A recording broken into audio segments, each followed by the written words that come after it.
తెలియజేస్తాను. ఈరోజు వాక్య ధ్యానం నిమిత్తము యోబు గ్రంథము 11వ అధ్యాయము 7వ వచనం. యోబు గ్రంథము 11వ అధ్యాయము 7వ వచనం. దేవుని గూఢాంశములను నీవు తెలుసుకొనగలవా? సర్వశక్తుడగు దేవుని గూర్చి నీకు పరిపూర్ణ జ్ఞానము కలుగునా? ప్రభు తన మాటలు దీవించును. ఈరోజు ఈ వాక్యంలో నుంచి దేవుని గూఢాంశములను నీవు తెలుసుకొనగలవా? ఈ ప్రశ్న ఈరోజు యోబు ద్వారా ప్రభువు మనకి వేస్తున్నటువంటి ప్రశ్న. అసలు గూఢాంశము అంటే గూఢార్థం, గూఢాంశం అంటే అంటే ఏంటి? సీక్రెట్స్. కొన్ని దేవుడు మరుగు చేసేస్తాడంట. బైబిల్లో చెప్తుంది, మరుగు చేయుట దేవునికి ఘనత. తెలుసుకోవాలనుకుంటూ మనుషులు ఘనత, రాజులు ఘనత. దేవుడు కొన్ని అద్భుతమైన సంగతులు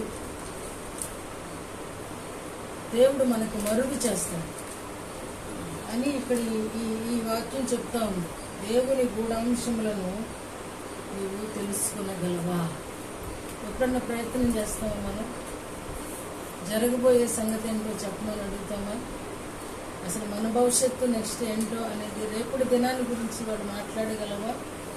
మనకి ఈ రోజుదే లాక్కోవటం పీకోవటం చాలు. కానీ ఇక్కడ భక్తుడు అంటున్నాడు, దేవుని గూఢాంశములను నీవు తెలుసుకొనగలవా? తెలుసుకోవడానికి ప్రయత్నం చేస్తావా? నిన్నటి దినము మనం నేర్చుకున్నాము, సౌలు యొక్క గూఢమైన జీవితము దేవునికి మాత్రమే తెలుసు. సౌలు గ్రహించలేకపోయాడు తన జీవితంలో ఉన్నది. సౌలే కాదు, వాక్యం అనేది అందరికీ వర్తిస్తుంది. కాబట్టి మనము కూడా మన జీవిత ఆశయాలను, జీవిత అంశాలను గ్రహించలేని వారమై ఉన్నాం. ఎప్పుడు కూడా మనకి భవిష్యత్తు తెలియదు. అసలు నా గురించి దేవుడు ఏ సీక్రెట్ దాచాడో అనేది తెలుసుకున్న ప్రయత్నం కానీ ఆలోచన కానీ కూడా మనకు అందదు. ఎప్పుడు రాలా ప్రభు. ఎప్పుడు కూడా ఏదన్నా ప్రార్థన చేసేటప్పుడు నేను అనుకుంటాను, చాలామంది మాట్లాడేసి మన ప్రార్థన అంటే ఏంటంటే అవసరతలు చెప్పుకోవడమే ప్రార్థన అనుకుంటారు. ఏదో గుండు కొట్టుకున్నట్టుగా లబ్డబ్ అని ఏదో వచ్చిందని గడగడ చెప్పేసేసి ఆమె నేను చెప్పేసి అర్జెంటుగా పడుకుంటారు. ఇది ప్రార్థన కాదు. ఎప్పుడైతే నువ్వు అడగవలసినవన్నీ అడిగావో దేవుడు కూడా నీతో మాట్లాడతాడు అనుకున్నప్పుడు ఏం చేస్తావంటే, నువ్వు చేసిన చోటనే కూర్చుండి మెలకువగా ఉండి కనిపెట్టుకుంటావు. అప్పుడు దేవుడు ఏం చేస్తాడంటే, గూఢాలు నీకు దాచినవి, నీకు తెలియనివి, మర్మము చేయబడినవి, సీక్రెట్గా లాక్ చేయబడినవి దేవుడు చెప్తాడు.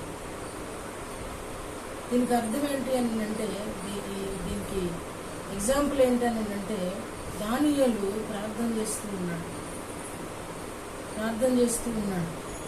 దేని తట్టు అంటే యెరూషలేము విడిపించబడాలి, యెరూషలేము తిరిగి ఆశీర్వాదకరమైన పట్టణముగా మార్చబడాలని. ఎందుకంటే బబులోను రాజు వచ్చి దాన్ని కాల్చివేశాడు. తన రూపం మారిపోయింది, తన పరిస్థితులు మారిపోయాయి. ఆ పరిస్థితిని భక్తుడు చూడలేకపోతున్నాడు.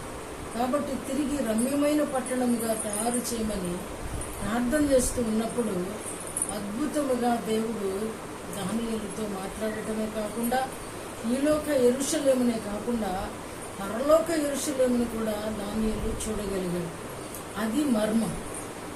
అందుకనే ఇర్మియాతో అంటున్నాడు కదా, మనందరికీ కంటత అయినటువంటి వాక్యము. చాలా మంది ఫోన్ నెంబర్గా చెప్తారు దాన్ని, 33:3 అనే మాట.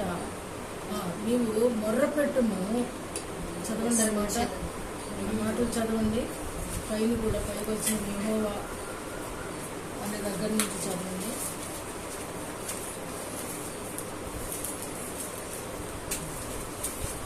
యెహోవా అను నామము వహించిన వాడే నాకు సెలవిస్తున్నాడు. నాకు మొరపెట్టుము, నేను నీకు ఉత్తరం ఇచ్చేదను. నీకు గ్రహింపలేని గొప్ప సంగతులను, గూఢమైన సంగతులను నీకు తెలియజేస్తాను. చూసారా, ఇది ఈ సీక్రెట్ బైబిల్లో ఉన్నటువంటి గొప్ప సీక్రెట్ ఏంటంటే దేవునికి మొర్రపెట్టడం. ఎందుకు మొర్రపెట్టమంటున్నాడంటే మరుగున పడిపోయిన సంగతులు చెప్తాడంట. నువ్వు గ్రహింపులోకి కూడా లేని, నీ ఆలోచనలో కూడా రాని సంగతులు, గూఢమైన సంగతులను గురించి ఆయన నీతో మాట్లాడతాడు, నాతో మాట్లాడతాడు. అందుకనే మొర్రపెట్టాలి, అందుకనే బతిమాలాలి.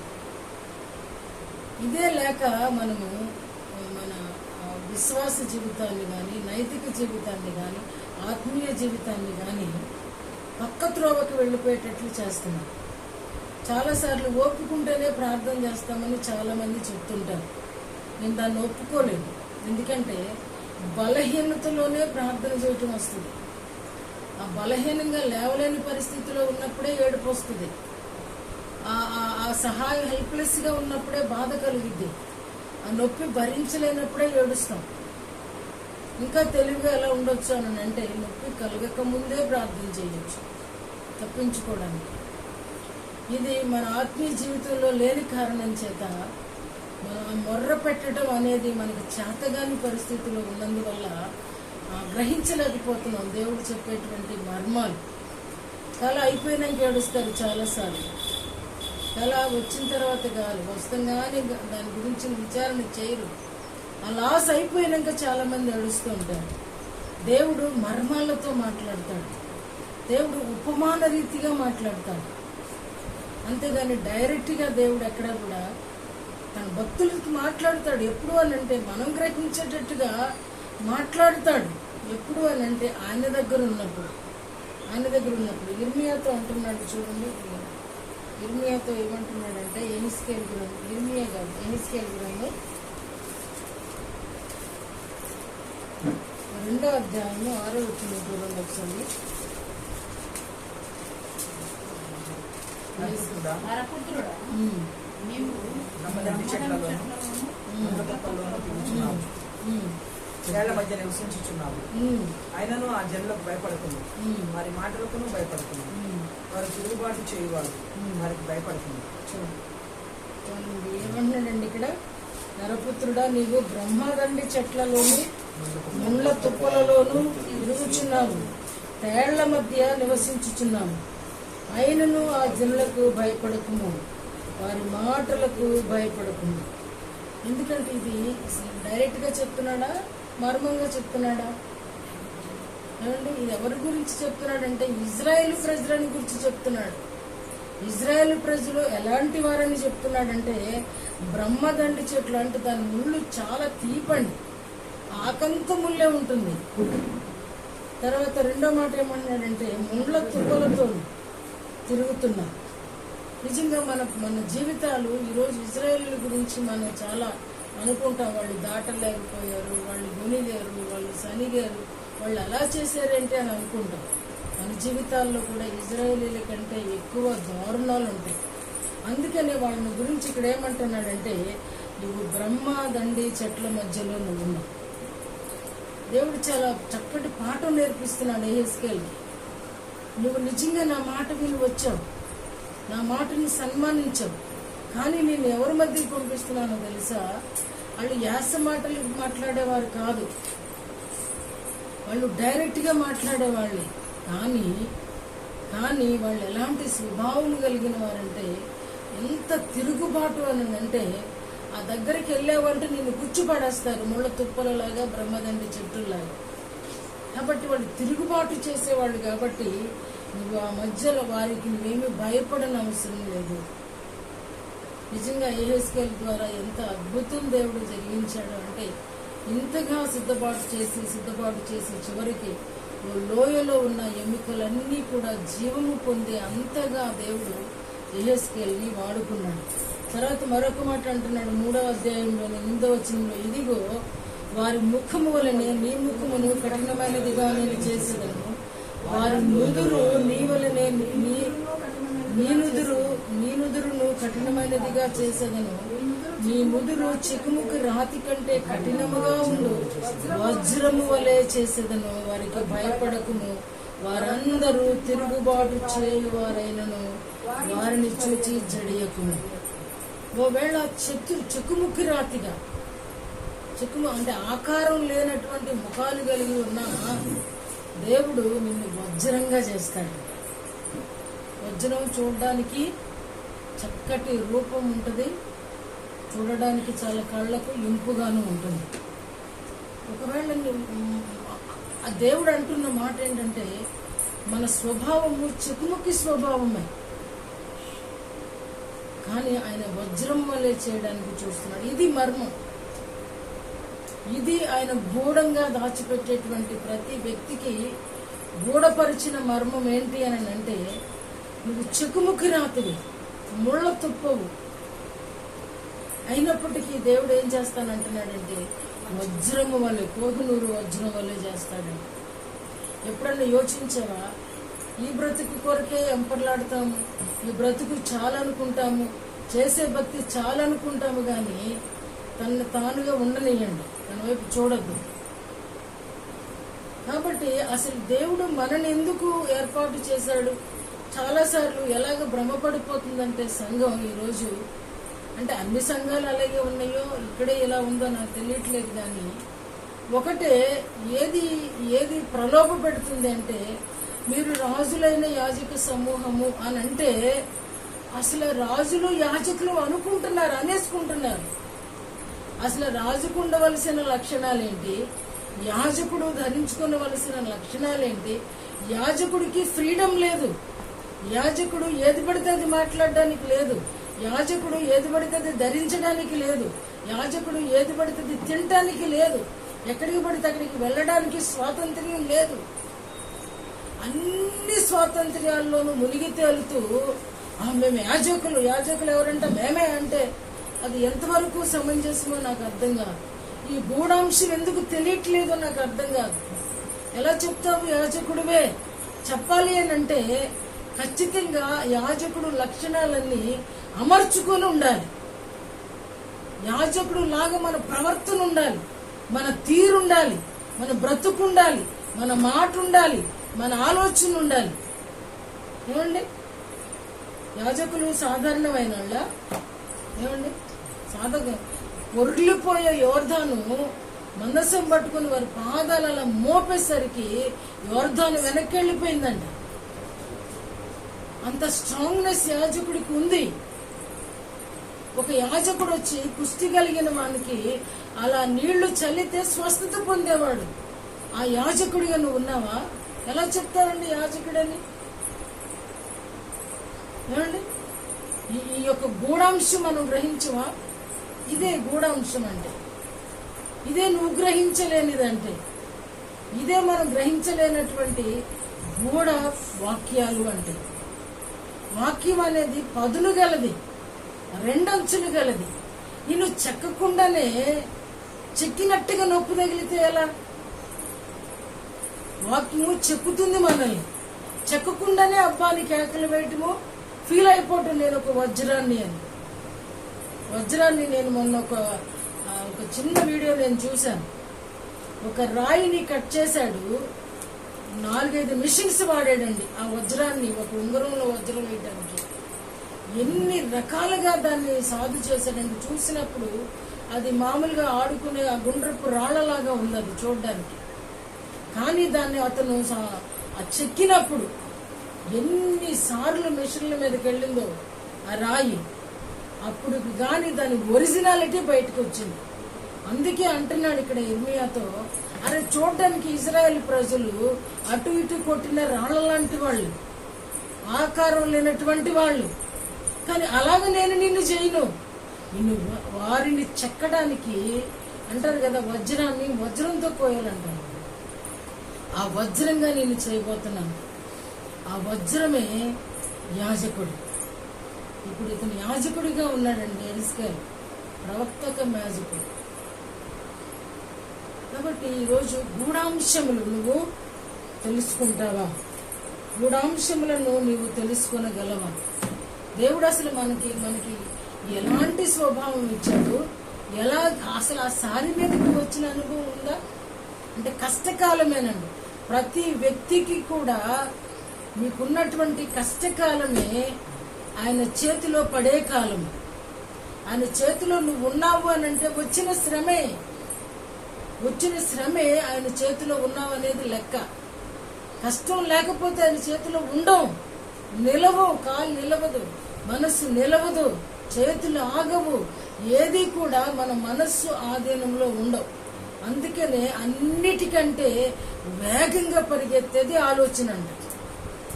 బట్ దానికంటే అతివేగంగా పరిగెత్తేది దేవుని వాక్యం.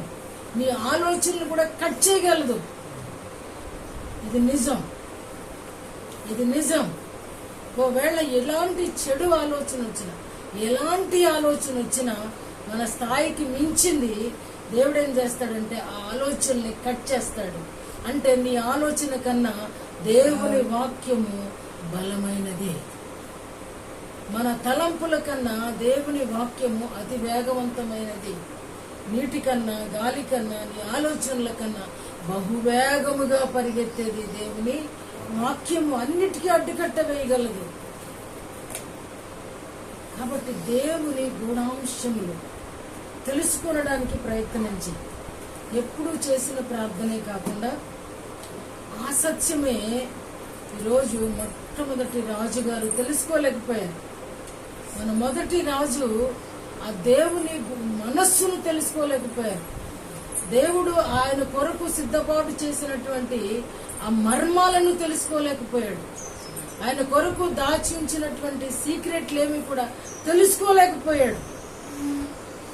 రాజు రాజుగా ఫీల్ అయ్యాడు గాని, రాజు సమయాల కోసం ఎదురు చూచాడు గాని, మనుషుల కొరకు ఎదురు చూశాడు, మనుషులకు భయపడ్డాడు గాని దేవునికి భయపడని వాడిగా ఉన్నాడు. దేవునికి భయపడితే మనుషుల ఎదుట భయపడకుండా చేస్తాడు. దేవునికి భయపడినప్పుడు ఏ మనిషికి భయపడక్కర్లేదు. ఇదే మాట యెహెజ్కేలుతో చెప్తున్నాడు. ఒకవేళ ముళ్ళైతే ముళ్ళు తీసే సూది నువ్వు, ఒకవేళ ఆడు చిక్కుముక్కు రాయి అయితే అన్ని కోసే వజ్రానివి నువ్వు. ఈ మర్మం నువ్వు తెలుసుకో అని యెహెజ్కేలుతో ప్రభువారు మాట్లాడుతున్నారు. ఈ మర్మం ఈరోజు మనతో కూడా దేవుడు మాట్లాడుతున్నాడు. ఎన్నాళ్ళు నిద్రపోతాం, ఎన్నాళ్ళు సమయం దొరికినప్పుడల్లా మంచం ఎక్కేస్తాం. 2 రోజుల నుంచి నేను కూడా పరుపు దిగాను. 2 రోజులు కాదు, వారం రోజుల నుంచి. ఎందుకంటే పరుపు అనేది సుఖం ఇస్తుంది, శరీరానికి అలసట తెలియట్లా అనిపించింది. ఈ శరీరం కోసం, ఈ మట్టిలో కలిసిపోయే శరీరం కోసం ఏంటి సుఖం, ఏంటి విలాసం? అంతకంటే విలాసవంతులు ఉన్నారు, వాళ్ళ గురించి నేను మాట్లాడలేను, అది నాకు అవసరం కూడా లేదు. కానీ సంఘము అనేది ప్రయాసపడవలసింది సంఘం. ఎప్పుడూ ప్రయాసపడవలసిందే, ఎప్పుడూ కన్నీరు విడవలసిందే. సంఘానికి దేవుడిచ్చిన బాధ్యత. సియోను కుమారి, ఆకారమా, దివారాత్రములు నీ కన్నీరు కారణము. ఎవరి కొరకు? ఎవరు నువ్వు బాగు చేస్తావు? సంఘాన్ని బాగు చేయనవసరంలా, ఎవరిని వారు బాగు చేసుకోవడానికి. కష్టకాలంలో దేవుడు ప్రభువా అంటే పలకాల అంటే నువ్వు ఎల్లప్పుడూ బాగున్నప్పుడు మొరపెట్టాలి. బాగున్నప్పుడు అంతానేమో సొంత కార్యాలు, బాగున్నప్పుడేమో అంత సొంత పనులు, బాగున్నప్పుడేమో అంతా కూడా సెల్ఫిష్ గా, భయంకరమైన స్వార్థంగా ఉంది. తీరా కష్టం వచ్చినప్పుడు మాత్రం మీరు ప్రార్థన చేయి, నువ్వే ప్రార్థన పరుడివి. మరి నువ్వేం చేస్తావు? సరిచేయబడే సమయం కదా అది. ఆ సమయంలో సారి మీదకి రావా? అప్పుడు చెక్కబడవా? అప్పుడు నువ్వు రూపాన్ని మార్చుకోవా? ఒంగళ పురుగు అలాగే ఉంటే సీతాకోక చిలుక లేదు. ఇది మర్మం. అందుకనే గొంగళపురికి ఏం చేస్తుందంటే తన ఉన్న గూడులో అటు ప్రయాసపడి గూడు కట్టింది. ఎంతో ప్రయాసపడుద్ది, మనుషుల కంటే ఎక్కువ ప్రయాసపడుద్ది. ఆ చిన్నిది ఒక వ్యక్తికి చిన్న బాధ కలిగినప్పుడు తల్లడిల్లిపోతాం. కానీ ఇంటి గింజ భూమిలో నాటినా అది ఎంతో ప్రయాసపడి భూమిని విరచి భూమిని విభాగించి పైకి వస్తుంది. దానికంటే ఎక్కువ ప్రయాస మానవుడిది. విత్తనానికి చేతులున్నాయా, కాళ్ళున్నాయా? అందుకనే ప్రభు అంటున్నాడు, దేవుని గూఢాంశములను నువ్వు తెలుసుకొనవా. ఎంతకాలం తెలుసుకోకుండా ఉంటాం? పరలోకం అంటే తేరగా రాసిచ్చేట్లా మనకి దేవుడు మన అమ్మ బాబు ఇచ్చిన ఆస్తి లాంటిది కాదు పరలోకం. మన అయ్య అనుగ్రహం కావాల, ఆయన కనికరం కావాలి. ఆయన చేయి చాపి నిన్ను లోపల పడేస్తేనే నువ్వు లోపలికి వెళ్తావు. ఊరికే బాప్తీసం తీసుకున్న ప్రతి ఓడికి ఆయన రాసిచ్చేట్లా. ఇదేమన్నా కానాను స్వాస్థ్యం తేరగా రాలా. అరే మీరందరూ వెళ్ళి యుద్ధం చేసి గెలిచి మీరు స్వతంత్రించుకోమన్నాడు. ఇదే ప్రభు చెప్తున్నాడు. నువ్వు గెలవాలి. గెలవాలి అంటే నీకు యుద్ధం కావాలి. నువ్వు చెక్కబడాలి అంటే శ్రమ కావాలి. దేవుని మనస్సు నీ పట్ల ఏమై ఉన్నదో తెలుసుకోవడానికి ప్రయత్నం చేయాలి. అందుకనే నీవు గ్రహింపలేని గొప్ప సంగతులు ఏమున్నాయంటే మనుషుల కొరకు దేవుని దగ్గర ఏ సంగతులు ఉన్నాయండి? గొప్ప సంగతులు, గూఢమైన సంగతులు. చూసారా? ఆ సంగతులు తెలుసుకోవాలని ఎప్పుడన్నా ఆలోచన కలిగి ఉంటే దేవునికి స్తోత్రం. ఒకవేళ ఆ ఆలోచన లేకపోతే ఈరోజు ప్రభు అది కూడా నేర్పిస్తున్నాడు. పోయి నా కుమారి, నా కుమారుడా, నేను నీ పట్ల కొన్ని మర్మాలను నేను దాచిపెట్టాను. అది ఫరోకు అందం. ఏమండి? ఫరోకు అందం ఈ కార్యాలు, నెబుకద్నెజరుకు అందం ఈ యొక్క మర్మాలు. వాళ్ళు కలలే కంటారు. ఏమండి? యోసేపుని కూడా అన్నారు, కలలు గనువాడు వస్తున్నాడని. కానీ ఆ కలలు అర్థము చెప్పేవాడిగా దేవుడు అతనిని చెక్కాడండి. ఒకప్పుడు కలలే కనేవాడు. ఆ కళకి అర్థం తనకి తెలియక తన అన్నదమ్ములకి, నాన్నకి చెప్పాడు. కానీ ఒకానొక సమయంలో ఇతరుల కళలకు కూడా అర్థము చెప్పేటువంటి మర్మాలు దేవుని దగ్గర నుంచి నేర్చుకున్నాడు. అది ఎక్కడ నేర్చుకున్నాడో చెప్పనా? చెరసాలలో ఉండి నేర్చుకున్నాడండి. ఇంట్లో వాళ్ళ నాన్న దగ్గర బెడ్రూమ్ లో, ప్రేయర్ రూమ్ లో ఉండి యోసేపు ఆ మర్మాలను నేర్చుకోలేదు. చెరసాలలో కష్టపడుతూ చెరసాలలో ముద్ద పెట్టడానికి పని చేయించుకుంటారు. ఊరికే పెట్టరండి. చెరసాలలో పెట్టిన ప్రతి వాడికి కూడా రాజభోజనం ఉండదు. వాళ్ళకి ఎంతో మినిస్టర్లతో సహా కష్టపడుతున్నారు. మన వంశీని చూసాం. వెళ్ళేటప్పుడు టీవీగా వెళ్ళాడు, వచ్చేటప్పుడు ఏలాడుతూ వచ్చాడు. ఏమండి, రాజభోజనం పెట్టారా? అలాగే ఉంటుంది మన బ్రతుకు కూడా. మన బ్రతుకు కూడా అలాగే ఉంటుంది. మనం అంతవరకే, వెళ్ళేటప్పుడు టీవీ. కానీ ఆయన చేతిలో, దేవుని చేతిలో పడుట బహుభయంకరం. ఆయన ముక్కలు చేసేస్తాడు, పిండి చేసేస్తాడు అవసరమైతే. ఎందుకొరకు అని అంటే ఆయన గూఢమైన సంగతి తెలుసుకోలేనంత వరకు నువ్వేంటో తెలుసుకోవాలని దేవుడు ఈరోజు నీతో మాట్లాడుతున్నాడు. ఎంతకాలం తెలుసుకోలేవు? యాజకులు పాట పాడుతున్నావు, మంచిదే. రాజులని పాట పాడుతున్నావు, మంచిదే. ఆ రాజుకు కూడా ఒక ధర్మశాస్త్రం రాసుకున్నాడు. ఆయనకు కూడా ఒక పుటం ఉంది. ప్రతిరోజు దాన్ని చదవాలా, దాని ప్రకారం నడుచుకోవాలా, ప్రజలకు బోధించాలా. ఇది రాజు యొక్క కట్టడ. ఇవేమీ చేయకుండా ఎలా రాజు యాజకుడిని చెప్పుకోగలుగుతావు? ప్రభు అడుగుతున్నాడు ఈరోజు, నీ కొరకు నేను గూఢాంశములను నా యొద్దున్నాయి. అందుకనే ఎలా తెలిసింది నీకు కలల గురించి అన్నప్పుడు ఏమంటాడండి దానియేలు? మర్మములను బయలుపరచు దేవుడు పరలోకంలో మాకున్నాడు. ఆయన చెబితే, ఆయనకి మొర్ర పెడితే ఈ అర్థాన్ని భావాన్ని చెప్పాడు మాకు. ఇది మా ఇంతట మాకు తెలిసింది కాదు. ఐగుప్తు శకునగాండ్రు అంటారు, ఇది దైవస్వరమే. ఏమంటారండి? మోషన్ అంటారు. వాళ్ళు ప్రవక్తలని, దేవుని ప్రవక్తలను అంటారు. మోషన్ ప్రవక్తగా వాళ్ళు చూశారండి. ఇది దైవస్వరమే, ఇది మానవ స్వరము కాదు. అంటే ఈరోజు మోషని ఈరోజు దేవుని స్వరముగా మార్చాడు. మోషే చేతిలో కర్ర దేవుని కర్రగా మార్పు జరిగింది. దేవుని కర్ర అని ఉంటుందండి. దేవుని కర్ర. మరి ఏ కర్రగా నువ్వు ఉన్నావు?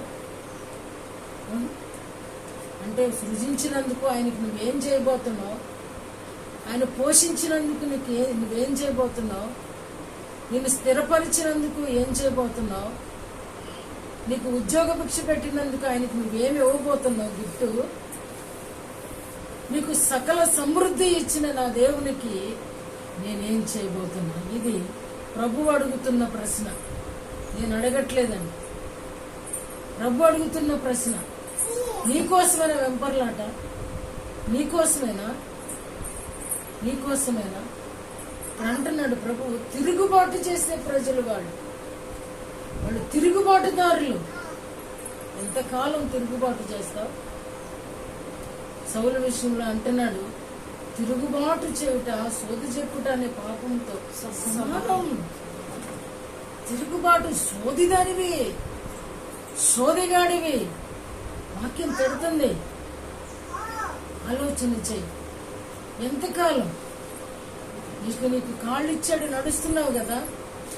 నీకు చేతులు ఇచ్చాడు, పని చేసుకుంటున్నావు కదా. మరి ప్రార్థనకు వచ్చేసరికి ఎందుకు చేయలేవు? ఎందుకు గ్రహించలేవు? ఆయన గూఢాంశాలు ఎందుకు ఆలోచన చేయలేవు? నా కొరకు ఏమి చేయాలనుకుంటున్నావు ప్రభు అని ఎందుకు తెలుసుకోలేవు? ఎందుకు ఆ పట్టుదల లేదు? ప్లేట్లో అన్నం పెట్టుకుంటే అంతా తింటాం కదా, టీ పోసుకుంటే అంతా తాగేస్తాం కదా. మరి ప్రార్థనకు వచ్చేసరికి ఎందుకు సగంలో ఆగిపోతున్నాం? ప్రార్థనకు వచ్చేసరికి, విశ్వాస జీవితానికి వచ్చేసరికి ఎందుకు సగములో ఆగిపోతాం?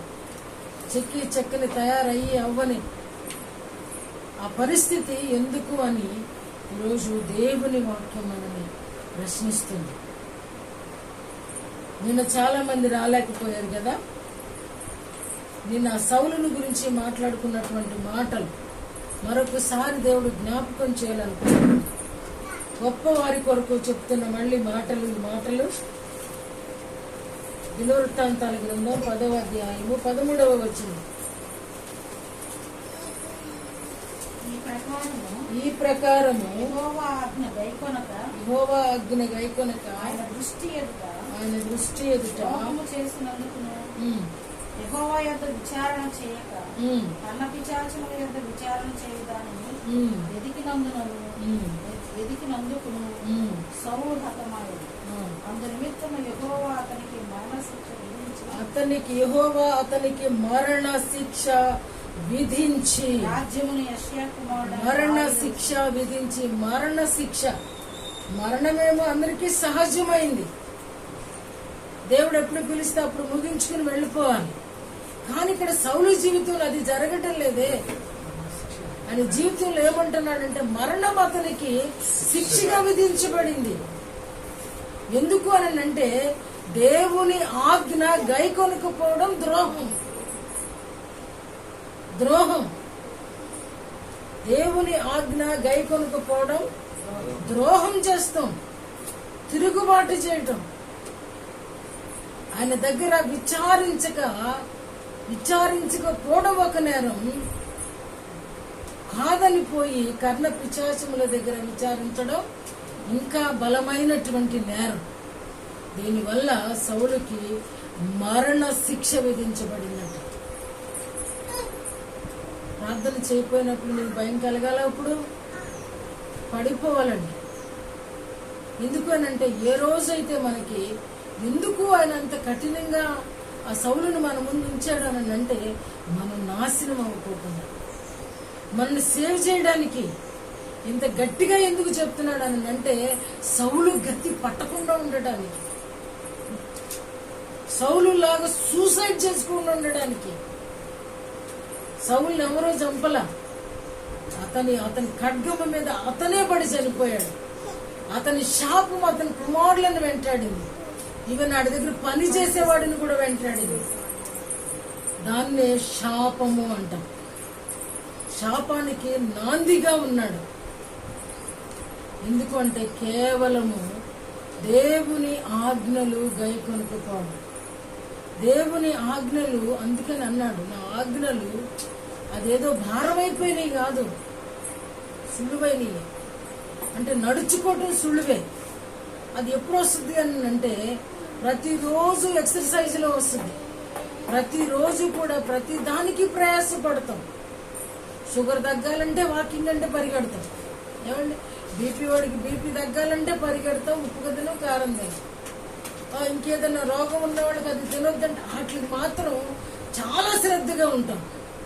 కానీ మన ఆత్మ నాశనం అయిపోతుందిరా బాబు అంటే మాత్రం దానికి మాత్రం ఖచ్చితంగా ముసుగేసుకుని కూర్చుంటాం. రోజు వాక్యము నువ్వు కోస్తుంది వజ్రంలాగా. ఎందుకనంటే నువ్వు సరిచేయపడాలి. ఆ చల్లదనం దేవుడు ఇష్టపడట్లేదు. ఉమ్మేస్తానంటున్నాడు. నా నోట నుండి ఉమ్మివేయను ఉద్దేశించుచున్నాను. నువ్వు చల్లగానైనా ఉండు, వెచ్చగానైనా ఉండు.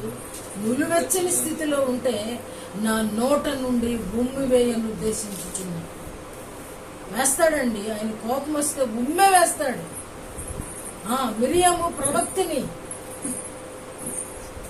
ఆమె మోషేకి వ్యతిరేకంగా మాట్లాడిందని చెప్పి ఆమెను గురించి వ్రాయబడిన మాట, నీ తండ్రి నీ ముఖము మీద ముళ్ళు వేసినప్పుడు నీవు కలగా ఉండవా? నువ్వు పాలెము వెలుపలికి వెళ్ళవా? ఎక్స్క్యూజ్ లేదండి ఆయనకి. అక్కడ ప్రవక్త, మోషే చెల్లి, మోషే అక్క, అహరోన్ అక్క, నథింగ్. ఆయనకి అలాంటి ఏంటి బంధుప్రీతి లేదు ఆయనకి. ఆయన రికమెండేషన్ చేసేవాడు కాదు. బాహాటంగా వేడుకొని కనబరిచింది. ఎందుకు అనంటే అదే పబ్లిక్ రికమెండేషన్. ఆ సాహసాన్ని, ఆయన చేసినటువంటి త్యాగాన్ని గుర్తించినప్పుడు తప్పకుండా ఆ త్యాగంలో మనము కూడా ఆ వరాన్ని కోరుకుంటాం, ఆ ఫలాన్ని కోరుకుంటాం. అందుకని ఇజ్రాయేలీలతో కూడా అంటారు, మీరు ద్రోహులు. 12వ అధ్యాయం చూడండి, ఎహెజ్కేలు గ్రంథం.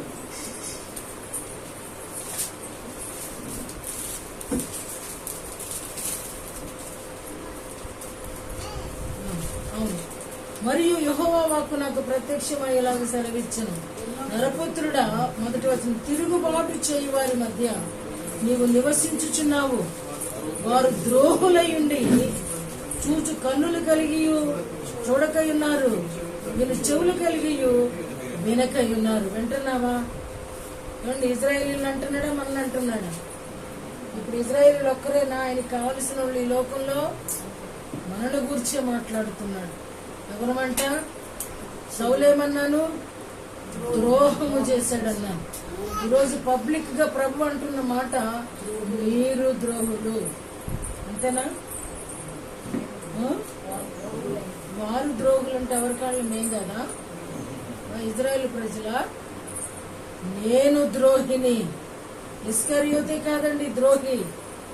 ఈరోజు దేవుని ఆజ్ఞలు పాటించని ప్రతి ఒక్కరు కూడా ద్రోహులే. ఆయన కట్టడలు, ఆయన న్యాయ విధులు, దానికి హెడ్డింగే అలా ఉంది, న్యాయ విధులు. వాటి నడుచుకుంటే న్యాయం చేసిన వాళ్ళం అవుతాం. ఆజ్ఞలు గైకుంటే అభిషేకం వస్తుంది. ఇవి లేనప్పుడు మనం కూడా ద్రోహులముగాను, తిరుగుబాటుదారులముగాను, సోది చెప్పే వారముగాను, వీళ్ళ కొరకు ఏమి దాచిపెట్టాడు అని అంటే, ఏం దాచిపెట్టాడండి? ఏం దాచిపెట్టాడు సౌలుకి? ఏం దాచిపెట్టాడండి? మరణ శిక్ష. అది శరీరానుసారమైంది కాదు. ఇప్పుడు కంటికి కన్ను, పంటికి పన్ను లేదు, అమలు లేదు. కానీ మనం ఆరాధన చేస్తుంటే చంపే రోజులు ఉన్నాయి.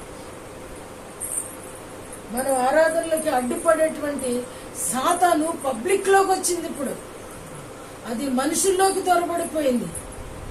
మన హృదయపూర్వకంగా ఆరాధన చేసే రోజులు ముందు ఉన్నాయో లేదో తెలియదు. ఎవరికి వాళ్లే మన గూడులో ఉండే రోజులు ఉన్నాయో లేదో తెలియదు. ఆ కొండలకి చెదిరిపోతారనే మాట నెరవేర్చే రోజులు మనకి సమీపముగా ఉన్నాయి అనేది గ్రహించు. ఒంటరిగా ఉన్నప్పుడు ఎలా, కొండ చర్యలలో దాక్కోవలసి వచ్చినప్పుడు ఎలా, అప్పుడు సంఘం నీతో వస్తుందా? తల్లి జాడ పిల్లకి లేదంట, పిల్ల జాడ తల్లికి లేదంట. తల్లి బిడ్డ విడిపోయే రోజులు వస్తుంది. ఇంకా ఎంతకాలం చెకుముకి ముఖం పెట్టుకుని ఉంటాం, జిడ్డు మొహాలు పెట్టుకుని ఉంటాం, ఏమండి అణగారిపోయిన విశ్వాసాన్ని పెట్టుకుని ఉంటాం. ఎంతకాలం ఇంకా మన ఉనికిని మనం గ్రహించు. నన్ను పిలిచిన వాడు నమ్మదగినోడు అని కేకలు వేసి చెప్పే మనం నమ్మకస్తురాలని ప్రభువా అని చెప్పే గుండె ధైర్యం నువ్వే చేసి చెప్తారు. ఇప్పుడు నేను నమ్మకంగా ఉన్నా చెప్పండి. మీరు ఎవరండి? ఏంటి మీరు అలా మాట్లాడతారు? నేను నా దేవునికి నమ్మకంగా ఉన్నాను ఒక్కరు చెప్పండి. చెప్పలేం, మనకు ఆ ధైర్యం లేదు. నేను గొప్పదాన్నేం కాదు, చెప్పలేము. ఎందుకంటే మన మీద మనకే నమ్మకం లేదు. మనల్ని మనమే నమ్మనప్పుడు మన పిలిచినోడు ఎలా నమ్మాలి? కాసేపు మనసుని అలాగా కేంద్రీకరించుకోలేం. ఒక సబ్జెక్ట్ మీద మన మనసును కేంద్ర బిందువు మీద ఉంచలేం. ఒక పక్కన ప్రార్థన కానీ కూర్చుంటా స్టవ్ గుర్తుకొస్తుంది, పక్కన ప్రార్థన కానీ కూర్చుంటా భోజనం గుర్తుకొస్తుంది, పక్కన ప్రార్థన కూర్చుంటా వాష్రూమ్ గుర్తుకొస్తుంది, ఇంతలో ఫోన్ మోగుద్ది. అసలు మనకి కట్టడే లేదు. అరే నేను దేవునితో మాట్లాడుతున్నాను, ఇంతకంటే గొప్పది కాదు కదా, ఈ ఫోన్ పక్కన పారేయలేవు. ఎందుకంటే దానికి నువ్వు ఏకమైపోయావు, అది నువ్వు ఏక శరీరం అయిపోయావు, అది నీకు భర్త భార్య అయిపోయింది.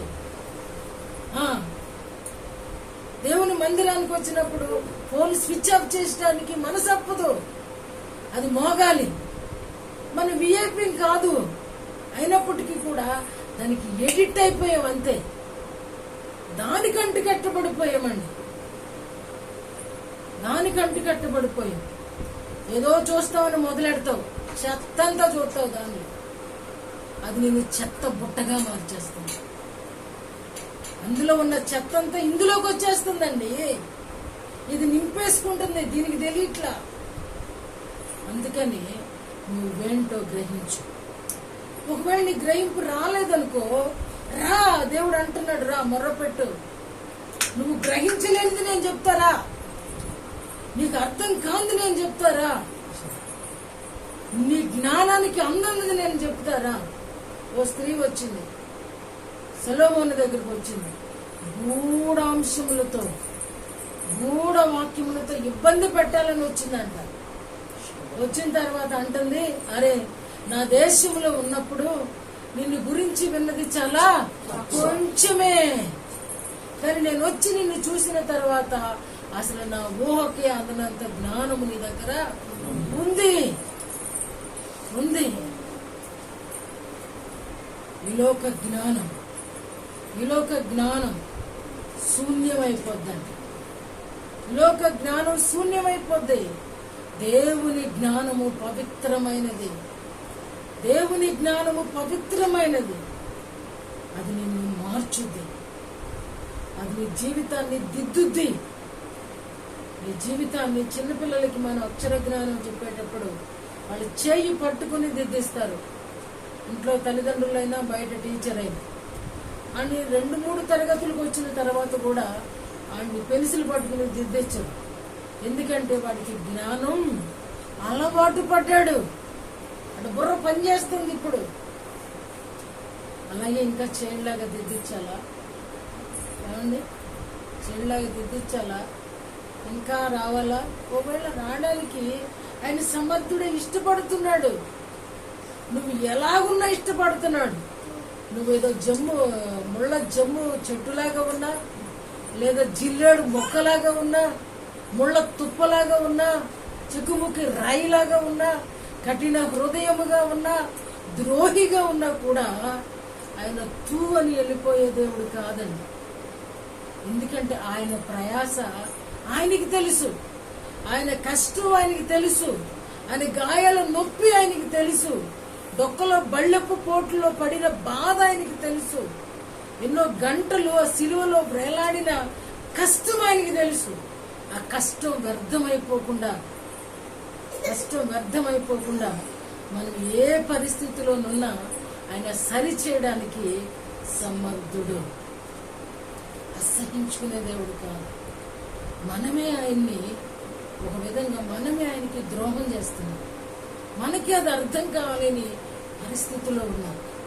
కాబట్టి యోచించు, ప్రభు కొరకు నిరీక్షించు, ప్రభు దగ్గరికి రా, మొర్రపెట్టు. సౌలులా పాడైపోవాలని, ఇస్కరియోతులాగా పాడైపోవాలని, ఇజ్రాయేలీలాగా కొంతమంది రాలిపోయినట్లుగా రాలిపోవాలనేది ఆయన అభీష్టం కానే కాదు. ఆయన మంచి కాపరి, ఆయన మంచి మేత పెట్టే కాపరి, ఆయన మన గాయాలు కట్టే కాపరి, మన బలహీనతలను ఎరిగిన కాపరి, మనకి మంచి దొడ్డిలో పరుండబెట్టే కాపరి, ఆయన ఒడిలో కూర్చోబెట్టుకునే కాపరి. ఇంతకంటే మంచి స్నేహితుడు గాని, ఇంతకంటే మంచి తండ్రి గాని, ఇంతకంటే మంచి ప్రియుడు గాని, ఇంతకంటే మంచి అన్నదమ్ములు గాని లోకంలో ఎవ్వరూ లేరు. నాకు లేరండి. ఆయన ఒక్కడే మంచోడు. నేను మంచిదాన్ని కాదు, అయినప్పటికీ ఆయన మంచితనంతోనే బ్రతికిస్తున్నాడు.